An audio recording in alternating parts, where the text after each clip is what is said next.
The housing affordability crisis, among other factors, has pushed the number of people living on the streets to dire levels.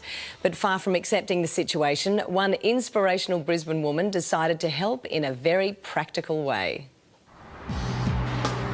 Homelessness is a problem many of us see but feel can't be fixed.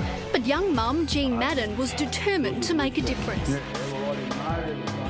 Jean was volunteering to do community work when she came up with the idea to develop street swags. The street swag is made out of a high-density foam mattress in a super lightweight 8-ounce waterproofed canvas. The sheet or blanket comes over the top of you so that you are safe from the elements, let's say.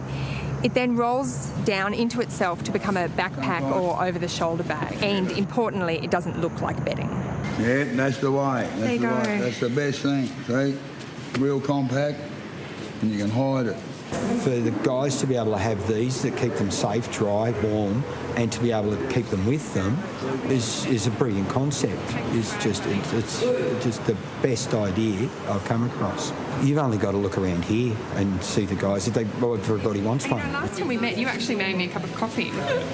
But it was very lovely of you, so I'm very grateful. Watching a documentary on homelessness which really highlighted the detrimental effects that sleeping rough has on the body, physically and mentally. It's such a fast downhill spiral and so taxing on the organs. And you can imagine yourself how hard it is not being able to get a good night's sleep.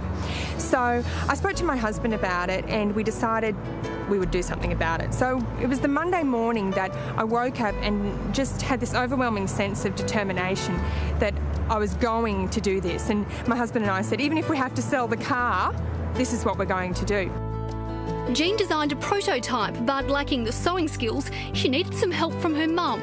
Each night I would jump into bed and have a feeling, an overwhelming sense that I had to thank God for my cosy warm bed. And then Jean rang me and said, Mum, I want to make swags for the homeless. And I said, yeah, sure, that's fine. Because I knew that, you know, God was preparing me for it. And luckily, Jean and her mum also have a little help these days. We were approached by a gentleman from Woodford Correctional Centre who wanted to put the project to the board and asked them if the prisoners could start making the swags. So Jean and I went out there. From then on, they started making them. Meeting Jean and the volunteers is an inspiration, and it shows what can happen when a community pulls together. Yeah, a couple of afternoons a week here at school at Nudgee, we roll up about 20-25 swags and we put a blanket inside and hand them out to the people around Australia. People who I meet who are using the street swag are just so incredibly grateful.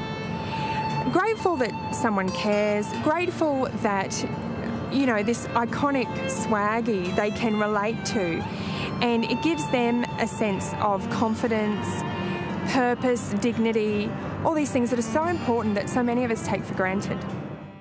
Just a great story all around, that one. Now, if you want to find out more about Jean's street swag idea, you can log on to her website streetswags.org, and we'll be back after this.